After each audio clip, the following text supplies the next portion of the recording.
Bonjour à toutes et à tous, bienvenue dans cette nouvelle vidéo proposée par la section photo de l'Espoir Pessaquet.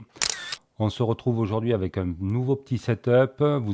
Je suis actuellement filmé avec un Fujifilm X-T5, quelques petits arrangements au niveau esthétique et le nouveau logo que vous voyez en bas à droite. Merci Philippe pour le travail. Et voilà, donc on va essayer encore un peu de s'améliorer, il reste le décor à faire. Bon bref. Aujourd'hui, on va passer à un sujet normalement assez simple qui est le redimensionnement de l'image. Au club photo de l'Espoir Pessaquet, nous nous réunissons le vendredi et nous discutons de nos images sur un écran avec un vidéoprojecteur qui projette en 1920. Donc les membres doivent envoyer leurs images dimensionnées idéalement en 1920, mais ça peut de temps en temps poser un petit souci, notamment pour les débutants. Donc on va regarder quelques façons de faire normalement assez simples. Et une autre problématique dans le redimensionnement de l'image, c'est pour l'impression. On va essayer de l'aborder rapidement aussi dans cette vidéo. Voilà, donc on va se retrouver sur notre écran et avec une image de test. Alors, la méthode qui me semble la plus simple, en tout cas si vous êtes sur Windows, c'est de faire un clic à droite et ouvrir avec Photo. Vous ouvrez votre image dans Photo. On va voir ici dans les trois petits points, redimensionner l'image tout simplement. Et ici, vous allez pouvoir redimensionner l'image. Alors, on va pouvoir le faire, sauf si je me trompe, que en pixels. Mais je tape mon 1920, je garde mon petit chaînon verrouillé. Donc, comme ça, les proportions sont conservées. Je peux exporter en JPEG, en PNG. On va garder le JPEG pour ceux qui nous intéressent. On met la qualité à 100% malgré tout. On fait enregistrer. Il va nous demander où je veux récupérer l'image. Vous pouvez la renommer ici. Vous cliquez sur enregistrer. Et votre image est enregistrée dans le format que vous avez décidé. Plus simple, ça va être difficile. Nous allons voir maintenant une autre solution qui va apporter beaucoup plus de possibilités avec un petit logiciel gratuit et a priori libre qui s'appelle XNConvert. XNConvert, c'est une variation de XNView qui est bien connue et qui va faire du traitement par l'eau ou du traitement à l'unité, bien entendu. Et donc, pour ce faire, vous allez tout simplement voir que XNConvert marche avec trois onglets, plus après quelques autres bricoles. Vous avez la source. Ici, vous allez déposer les images que vous voulez traiter. Donc là, j'en ai déjà mis une. Soit un glisser-déposer, soit ajouter des fichiers. Et vous allez avoir votre lot d'images. Ensuite, le deuxième onglet, c'est l'onglet Action. Donc ici, j'ai déjà redimensionné d'ouvert. Voilà. Alors, vous voulez ajouter une ou plusieurs actions. Vous cliquez tout simplement sur Ajouter action. Dans le menu Images, vous allez avoir tout un tas de possibilités du recadrage. Bon, nous, ce qui nous intéresse, c'est redimensionner. Et dans redimensionner, vous allez avoir différentes possibilités. Alors, dans le cas qui nous intéresse, nous voulons des images en 1920 par 1080. Donc, je vais choisir, par exemple, la largeur. Puisque j'ai conservé ça va vous conserver le ratio, bien sûr. Alors, je vais taper 1920. Tout ça, bon, on laisse, hein, ça n'a pas d'importance. Et ensuite, on va aller dans l'onglet Sortie. Ici, vous allez sélectionner votre dossier de sortie. Donc, nous, on l'a mis sur le bureau et le test. Vous allez pouvoir éventuellement renommer votre image si vous voulez.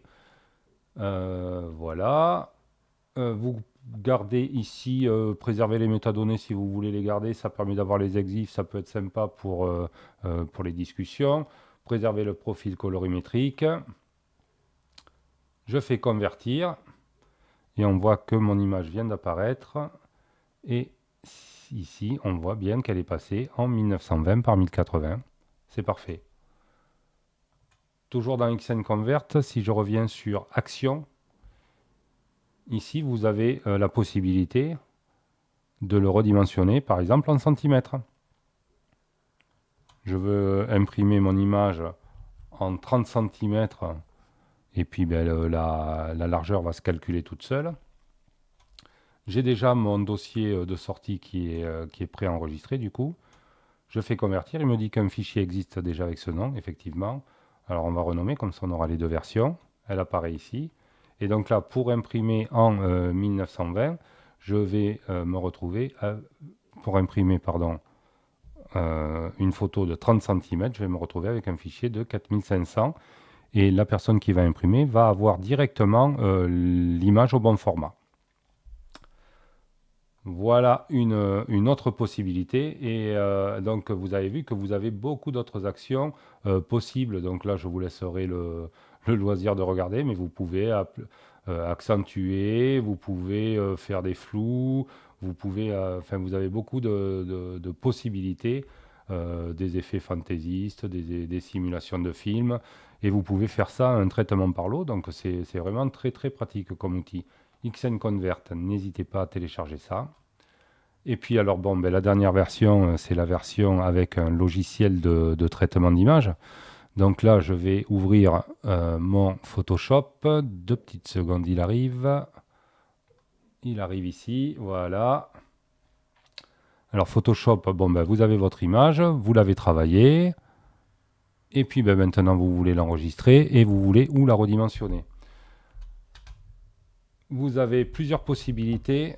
La première possibilité, si vous voulez faire simplement un JPEG en 1920, par exemple, encore une fois pour envoyer au club, fichier, et là, vous allez devoir faire exporter, donc exportation, exporter sous. Donc, vous avez cette fenêtre qui s'affiche. Ici, vous avez 2-3 formats disponibles, donc notamment le PNG ou le JPEG. Nous, on va faire du JPEG. Ici, vous avez les pixels. Je mets mon 1920. Vous voyez que la hauteur s'affiche automatiquement puisque nous gardons la même proportion. Et du coup, ensuite, tout ça, vous pouvez laisser éventuellement convertir en sRGB si vous voulez.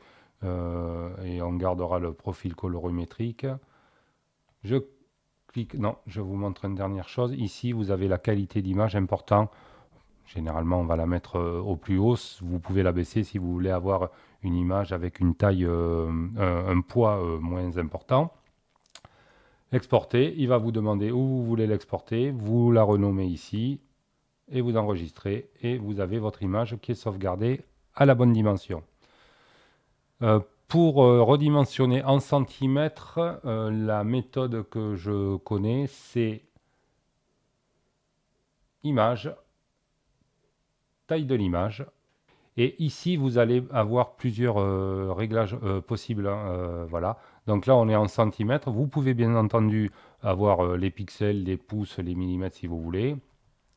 On va se mettre en centimètres. On a notre crochet qui reste, notre maillon là qui est lié. Donc la proportion va être conservée. Je me mets en 30 cm. Et donc mon image va faire 16 cm de hauteur.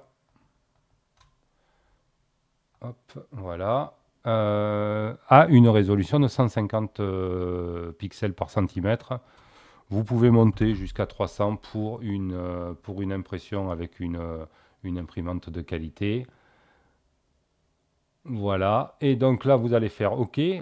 Le logiciel va travailler et votre image maintenant est à cette taille-là. Et il faut malgré tout que vous l'enregistriez encore une fois pour pouvoir l'envoyer. Donc là, vous allez faire enregistrer sous, vous gardez du JPEG, vous la renommez, vous mettez votre nom, vous faites enregistrer et vous avez votre image au bon format. Donc voilà, c'était 3 possibilités de redimensionner vos images d'une manière assez rapide. On va continuer à essayer de vous proposer des vidéos pour l'instant assez simples. Hein. On travaille toujours aussi sur notre projet d'interview des membres de l'Espoir pour vous apprendre à nous connaître. Voilà, ben, si cette vidéo vous a plu, vous n'hésitez pas à laisser un petit pouce bleu et à vous abonner à la chaîne. Et puis on se retrouve très bientôt. Bye bye.